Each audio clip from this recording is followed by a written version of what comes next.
So yeah, we're right at noon. So welcome everybody to the first of our series, monthly 4-H Agriculture and Food Systems Program Ideas. So if we haven't met yet, my name is Mingla Charoenmuang. I am an Extension Associate serving as a Health, Wellness, and Food Systems Specialist with the State 4-H Office. I work from my home on the Lenape land, or now known as Orange County. So the topic of discussion today will be around nutrition and culinary skills. I will share with you some things about Thai cooking, and I am honored to have, drum rolls, one of the most experienced forage educators, Chrys Nestle from CCE Washington County, to help lead this discussion and share tips and tricks she has used in her programs. Chrys, would you like to say hi and share a little bit about yourself? Sure. So welcome everybody. I'm a little bit of a dinosaur. I have been here in Washington County working both with 4-H youth development as well as for a period of time I worked with our SNAP Ed program, and before that we had FNEP in our county. So I have had a few years experience in both of those programs. And now, as it is 2024, I am preparing to leave the system after almost 37 years. So, but anyways, this still teaching cooking skills, nutrition messages to youth is still a love of mine. And I bet I will still be able to do that in some capacity in my retirement. Thanks, Mingla, for asking me. Thank you, Chrys, for joining us. And thank you so much for making such a huge impact in your committee and the 4-H communities across the state. So yeah, we'll miss you, and we'll also try to ask you a lot of questions when we know you're very experienced. And we're glad that you can join us today. So you can all feel free to ask her any questions. For the format I plan for us this session to be will be some presentations and conversation that I talk with Chrys, and everybody is joining in live. So you are encouraged to ask us questions and share your own experience during this portion. So about maybe half an hour in, I will stop the recording and focus on having a group discussion together. So in case you're having lunch and not feel comfortable being recorded, just feel free to talk then, and I will take notes to share them with the recording.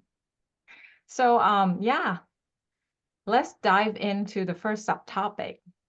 So I'm bringing up the Thai cooking. So I'm going to share my screen so you can see some of the pictures. Okay. So I'm bringing up Thai cooking, which is more familiar to me, as our 4-H colleagues are looking for ways to talk about cultural diversity through foods in the programming. So I'll give some brief introduction of what Thai food is. So the question would be, is Thai food healthy? It is promote good health. Is it helpful? So overall, in a meal, Thai food is largely based on a variety of vegetables and lean proteins and fresh herbs and spices.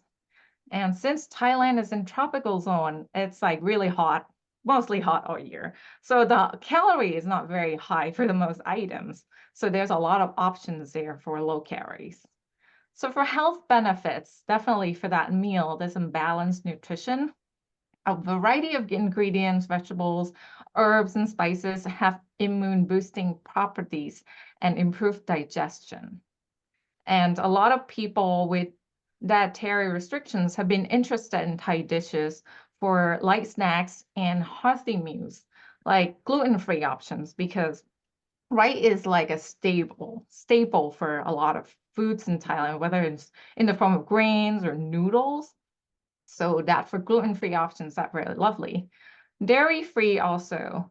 I can't really think of anything that use dairy products in Thai cooking, and especially the traditional ones. So usually the rich in creaminess will come from coconut milk.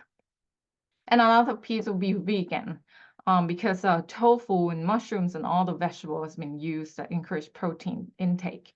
So vegan is not an option. So Thai food is famous and well liked in the US. People like the combination of sweet, sour, and salty, and sometimes spicy too. They like the freshness and aroma from the herbs. And another secret, which when I cook, it's usually texture. So with that introduction, Thai food recipes can be suggested to use in your programs.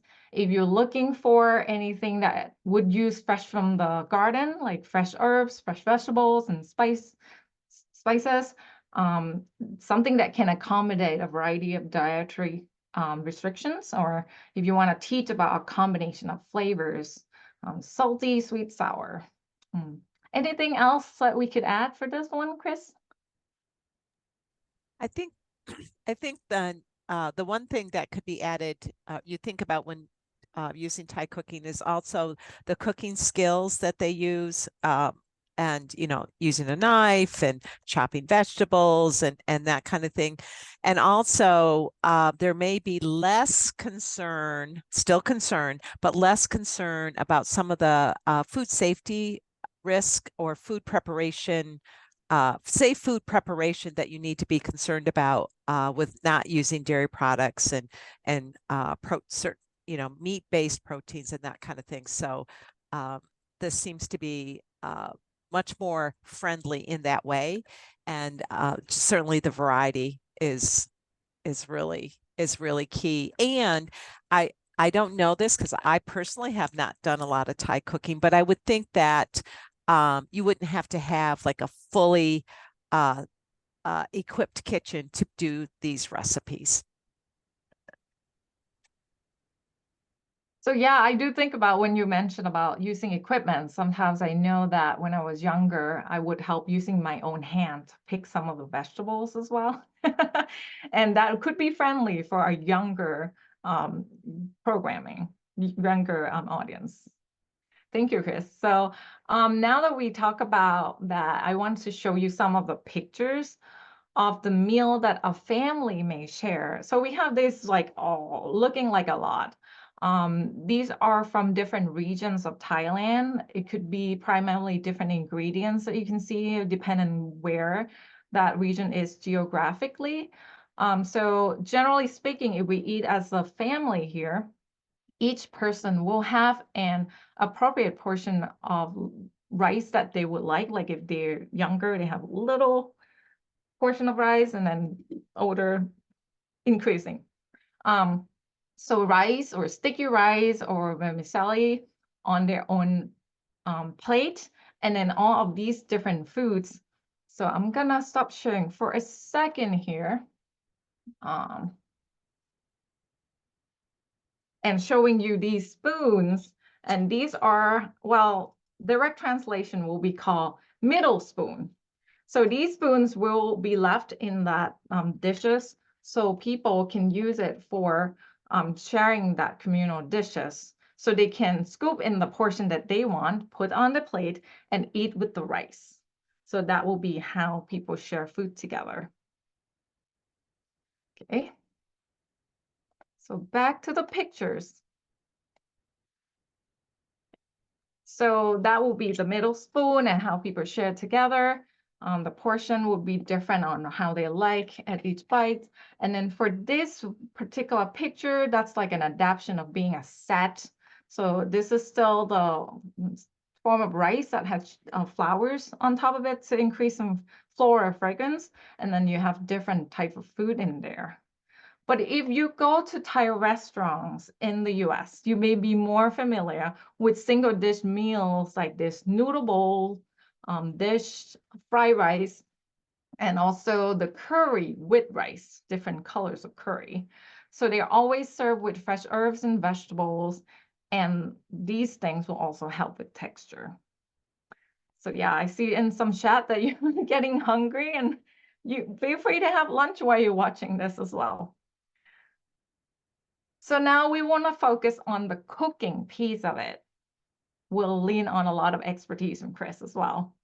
So the Thai cooking, I want to share a secret since I just show you there's so many different ways and varieties we could be thinking about this. But just to be simple, 3 buddies is one thing that you could add that flavor, the aroma from herbs and spices in your cooking. So those, let's look at it one by one. Black pepper. So I believe that a lot of programming that we do cooking here would already have black or white pepper, and that could be whole pepper or grind, right? So could be in here. The next one is garlic. I think it's locally grown for sure. So that's something you can find anywhere. I wonder this, how many use like cooking with garlic or eating garlic? I'm not sure about that.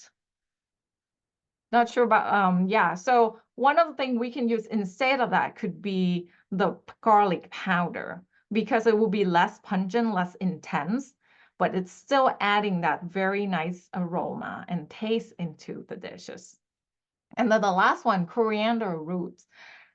Coriander also can be grown locally in New York, right? But roots, not so much easy to find because usually they just shop them out when they sell at the grocery stores. So what I do is I would purchase, so coriander or cilantro, same thing, just in case you didn't know. Coriander seeds, that's what it looked like. I can stop sharing for a moment and show you the seeds. So this is what it looked like. And it's shelf stable too, because they're all dry spice. So you can keep that for the program. You don't use a lot of that. And you can use a ground coriander. So yeah, I reuse this.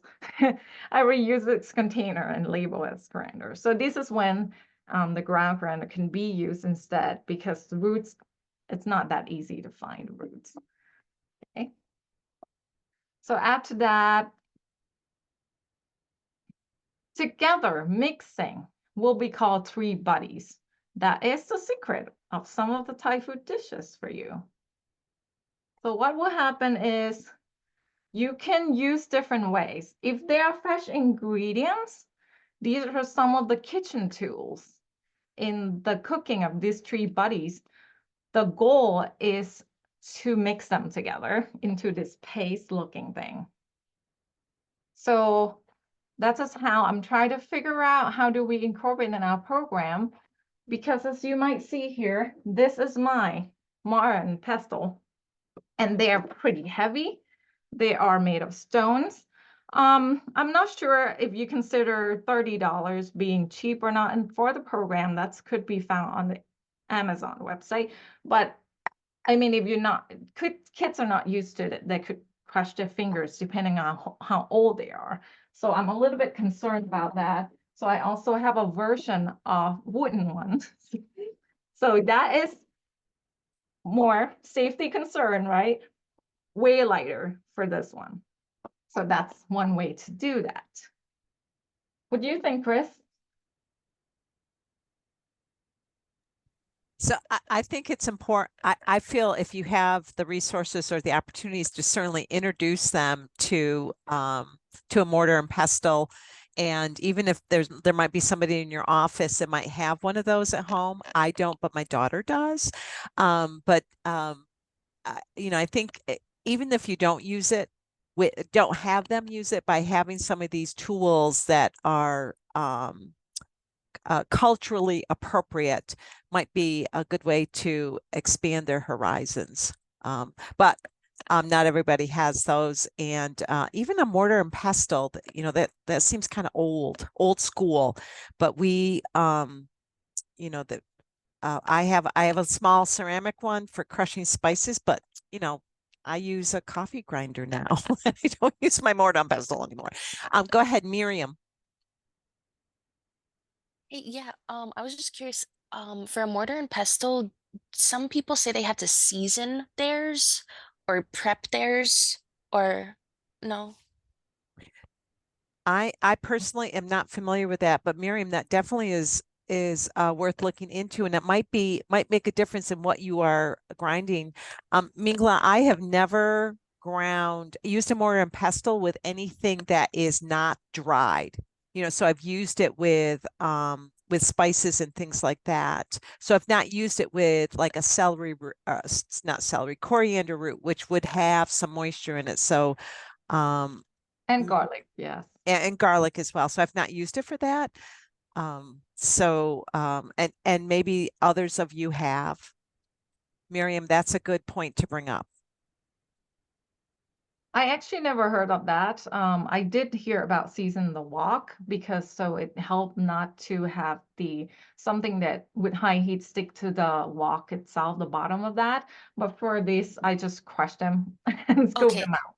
Because then I think maybe what I heard, and I'm sorry if I'm cutting into the presentation, if I should just leave this for the discussion. Like, okay, because then I think what I heard is I think for Latin American cooking, and then the mortar and pestle is called a molcajete, and then they season it because like it's like if you don't, then like when you're grinding stuff, then like little parts of the stone could come off. So then I saw tutorials, they said to like season it with salt and like you're scrubbing the inside with salt to kind of like exfoliate it.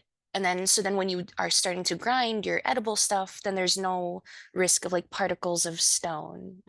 So I wasn't sure. So that's why I wanted to ask because I didn't know if this is a standard thing. And then and why I'm really wondering is because then working with children, I don't want any mistakes to happen like that aside from crushing your fingers, like, with the way products are made these days, like, yeah. Okay. So that I was my love that. question. I Thank you don't for know. sharing. That is very good point. Yeah. I just got mine like a few years back. So I might not look into it closely, or maybe it's already seasoned, maybe. But yes, I will look into that too. And I really appreciate you sharing that because it's not just Thai that use this equipment or tools. So this is very fantastic that we get there's some tips from you to really prevent that little rocks and stones from going into the food. Yeah. Thank you so much. And yeah, for other pieces that might be like coffee grinder, I think that's really a good one to prevent youth from having to crush their fingers just in case. But I think if we use coffee grinder, we might be able to use it once if we use fresh garlic. That's up to you. Garlicky coffee might not be that desirable, but if you leave it for your program, then you can use as long as you want. Or food processor. And I think about another thing that I would use myself is having laying down the cutting board and then put all these ingredients in and cover it with cheesecloth and then use rolling pin because that might be more familiar to use. And that's something people would do as well to crush these ingredients together and then you can mix them in a bowl. So for these three buddies that we just talked about, there are different ways they can be used in soup, to marinate any kind of protein, including meats before you grilled or fry them. And you can also use in any stir fries. You can stir fry many, many things.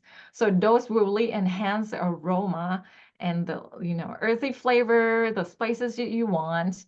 But then give a little bit of the seasoning that I usually would put either salt or soy sauce, oyster sauce.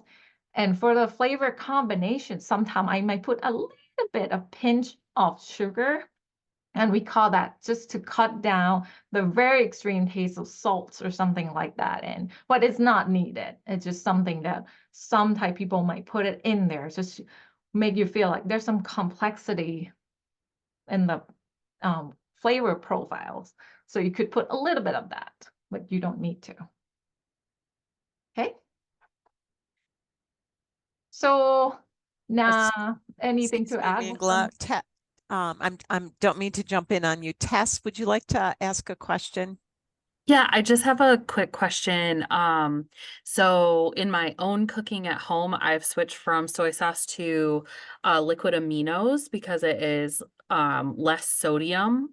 My son really loves soy sauce, so we've had to try and figure out some ways to like make that more doable so he's not just overloaded with salt. Is that something that we could substitute in using with our youth? so that maybe they're not having as high of salt intake for any of these that we might make. Yes. And I know there's some option of low sodium soy sauce as well out there. Yeah, or it's just salt. But yeah, that's high sodium, isn't it? Thank you. Chris, you're on mute. Are you saying something? I just said thank you. Sorry. Yeah. So those are options that we can also adapt just to add that salty flavor to enhance the flavor, because the Tree Buddies didn't really offer much of the taste. So we kind of need to oomph that up with the salty flavor a little bit. And next is the salad dressing. Kind of. I'm putting that in like air quotes because some of the curriculum we'll be talking about today, they talk about color your plates, eating more fruits and vegetables. So I want to share a little bit of how Thai people would make a lot of things that call salad. It's basically just like cold ingredients not being cooked. And then you can put all of these flavor into that to make it the Thai style salad. So with that flavor combination, again, we get back to that piece, will be sweet, salty, and sour, and sometimes a little bit of spicy if you can take that, right? So for me, instead of just sugar, Thai people do have different types of sugar, not just from sugar cane. It might be coconut sugar, palm sugar, maybe many other things that you would use, and that actually give a very unique fragrance in that. So honey and maple syrups are another ones that I would use. They're sweeter, so you don't have to put as much in that to increase the sweetness. For sour, a lot of time, I might pronounce this wrong, lime juice. So that green lemon thing, I might pronounce this wrong. So that's the thing that I use all the time. Tamarind juice is not the one I would use. And then alternatively, if that's just feel a little bit too much out there for use, you could try vinegar just to add the sour. So for the salty, fish sauce would be my personal go-to. But there's so many people who've never had food, Thai food, that felt like that is too intense. So there are options of more diluted fish sauce too that you can try. But otherwise, just, the options that Tess suggested, anything that adds saltiness into that would be fine. I don't usually do soy sauce with the salad dressing necessarily, but I don't think it's gonna, if you like that, that's totally fine. You just want to add that flavor combination into this mix. Chili pepper, whether in form of fresh ones or that also can be grown in New York. The powder, the flakes, and jalapeno. That would be another good option that's not too spicy, but still give you a little bit of a kick and the freshness from being from the pepper family. So that I'm showing you some of the pictures here. And if you never had it, you might not feel too much about it, but I have had some of this and it's a little bit of sour and salty and sweet and spicy. It's actually makes my mouth watery. And as you can see, I'm trying to select the ingredients. It's because it's salad, you can pretty much put many things in there that you feel like will go well together. Just look for more of like high style will think about texture and think about flavor combination. You will see if this is like boy eights, you want some crunch into there. So that's some kind of pickle cabbage in there to add the crunch. Usually onions will be used as well. Again, garnish on top of that. And this is from tuna can, right? Mint. Maybe this is a little bit of really young ginger or lemongrass, which if you buy that from Asian market, you can regrow that and it will just keep yielding for you. So that would turn into a locally grown eventually for the lemongrass. Tomatoes are usually also put in this type of salad, and sometimes peanuts will help add the crunch and the protein.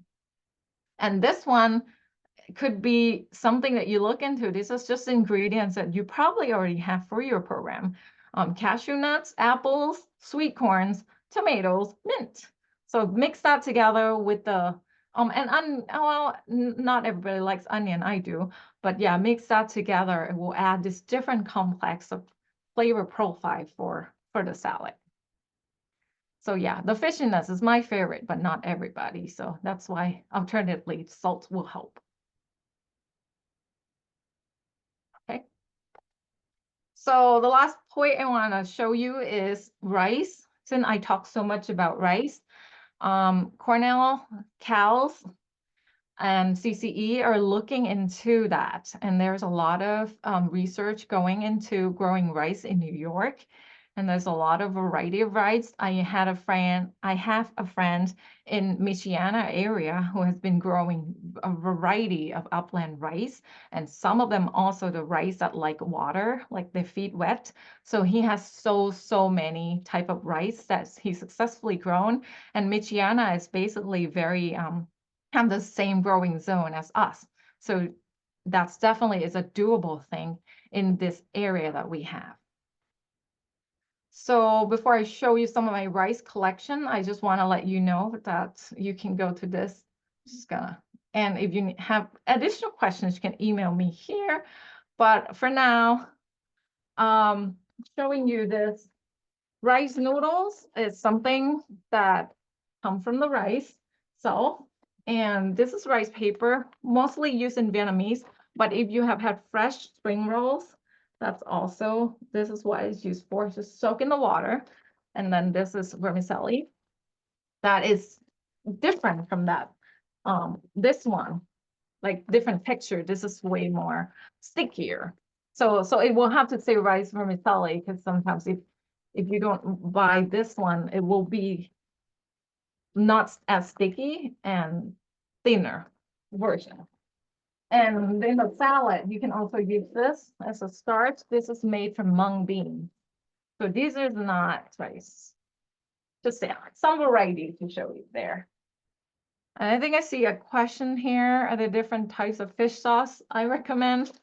For my personal favorite brand has a squid on it, and it's written in Thai. Squid brand fish sauce. That would be my favorite. That's pretty intense. Yeah. So with that, we can transition to some of the resources that we can incorporate some of these techniques into the program. So Chrys, I know you have something to share with us. There we go. I wasn't clicking in the right spot. Okay.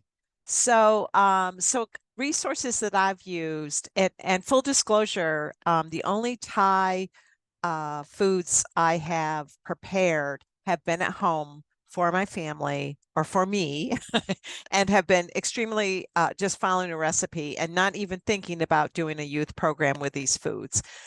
So I was really excited that Mingla wanted to start off her series with this topic. So I have been a recipient of the Walmart Healthy Habits funding source. And so for the past several years, actually, I was just talking with my contact at our local BOCES. I was going into their special ed program, their Exceptional Learners Center, and doing this Teen Cuisine. But anyway, in the summer, I've been using the resource CHFFF, which has been around for a long time, Choose Health, Food, Fun, and Fitness. And it is, I wanted to point out to you that it is extremely adaptable. And I am going to share my screen. I want to make sure I have the right one. Okay. And okay. So I have opened up the 4-H website. And if you were to click on staff resources, it gets you here. And then you go to all staff resources and visit. And then you click on healthy living. And then you click on eating and physical activity. And that brings you down here to the to some resources. So right here at the top is Choose Health, Food, Fun, and Fitness. And when you click on this, there's a lot of clicking going on here. This will bring you to the Food and Nutrition Education and Communities website, which is the very same website that you would be visiting if you were doing FNAP or possibly SNAP-Ed. And this Choose Health, Food, Fun, and Fitness page is open to the public. In other words, you do not have to log in with your net ID. And this is a curriculum that is available nationally. It's promoted through Shop 4-H on their curriculum sites. So this is what I use. I'm going to switch here to this. So this is what you get. These are all downloadable. And it was recently updated in 2022. One of the biggest changes at that point was the change in the nutrition facts label to include added sugars in that nutrition facts label. But as Mingla described with a couple of things, the color your plate. And so I just want to make sure. So this brings you to the brings you right to the document. Is everybody seeing this? I want to make sure because I have two screens going. Everybody can see this. Okay. And so if you're not already familiar with these resources, it is so spelled out, and that's the beauty of it. So if you are using it for the first time, or you're going to include a co-presenter, everything is really spelled out with that. And each lesson features 2 recipes, but there also are additional recipes. And so I'm going to come right down here to the food experience. It talks about colorful black bean salad. Certainly that can be adapted to use a Thai cuisine based salad. And then it talked about low-fat ranch dressing, and that also presents you with the opportunity to use a Thai-based, a Thai cuisine-based salad dressing. So very adaptable. And then the other thing I just wanted to quickly point, I got to go back here.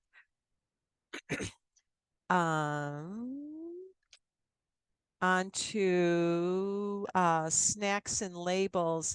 I think, Tess, it was you that talked about alternative for soy sauce. And this lesson here, let me go back to the top. I was looking, is about reading nutrition facts labels. So this might be an opportunity for you to compare different types of salty seasoning, such as fish sauce or soy sauce or tamari. And so you could have your youth look at those labels and make comparisons to the sodium, as far as, well, it can make comparisons to the ingredients as well as the sodium content. So I just wanted to point those out. And then the other resource that I have used, and I see Deanna is on the call, is Teen Cuisine. And Deanna, I didn't realize until I did a little searching for this resource. That you have used Teen Cuisine in Orange County a few years back. Maybe you still are. This is one curriculum that I've used with high school age students. The focus really is on food preparation. They have really good visuals, and I really found it to be thorough and adaptable to the youth that I work with. These high school students have some mental health issues, and this really is easy to follow and very adaptable. It is not cheap, but it is thorough. And the one thing I appreciate about it is that when you say, oh, $300 for this curriculum, but their resources, the reproducible resources, are all on heavier paper, so they're not ripped up and all that kind of stuff. It really is, it's wonderful. So does anyone, oh, and then the other thing, just a little a little carrot there. I wanted to let you know that because I completed a survey back in the fall on my use of Teen Cuisine, they shipped me probably 50 copies of the workbook, the Teen Cuisine student workbook. And I would be very glad to share a copy or two with you in your county. And if you would like me to do that, can you send me an email so that I can capture your mailing address? And I'll put my email in the chat.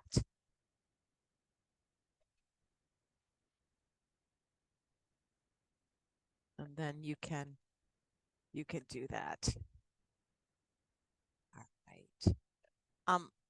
Does anyone have any questions for me, or not just questions, but maybe your own personal experiences with these, either of these two, or other ways that you might have incorporated a cuisine? I guess Mingla, it doesn't have to be Thai, and adapting nutrition recipes or a nutrition curriculum, nutrition-based curriculum.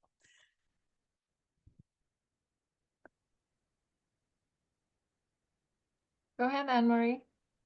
So I'm in Orange County with Deanna, but I am an FNEP educator. Building Healthy Habits is our new name, by the way. Oh, yes, that's right. Sorry. So I have delivered Teen Cuisine and currently do deliver CHFFF and Cooking Up Fun Berry of Veggies. My question to you both is that we are instructed that we can only use recipes that are placed on the FNEC website. So have these recipes gone through our recipe finder to see if they meet the criteria for food and nutrition education? The Thai ones. No, I feel like usually 4-H programs that's not like tied into FNF are not that strict. So usually when for the Walmart grant that Chrys talked about earlier wasn't as strict about that, we can do a lot of adaptations. So in this piece, I would say that we didn't go through the recipes through that channel. Would you be willing to share them and I can submit them to our person who does the analysis to see how they come back? Did she really? Did she really, Mingla? Did you really share a recipe or just more ideas? Ideas, yeah. Anne Marie, I wanted to just share with you. I don't know if this will work for you. I've been here in my early days of Teen Cuisine. The Teen Cuisine is out of Virginia Tech. Right. And they have their Eat Smart Move More VA for Virginia.org. And have you been there? That has oodles of recipes. I don't know if any of them would fall under the category of Thai cuisine, but you might find it utilizes some of the same ingredients that Mingla has just shared. That might be a. I think it's a real fine line about compliance and evidence-based curriculum and following it in the recipes. I jumped in because I think this is a great idea. So if I did have a recipe, even just a salad recipe that I could send up to them and say, I'm going to change the colorful bean salad to this, it would be great. Because I have never cooked Thai.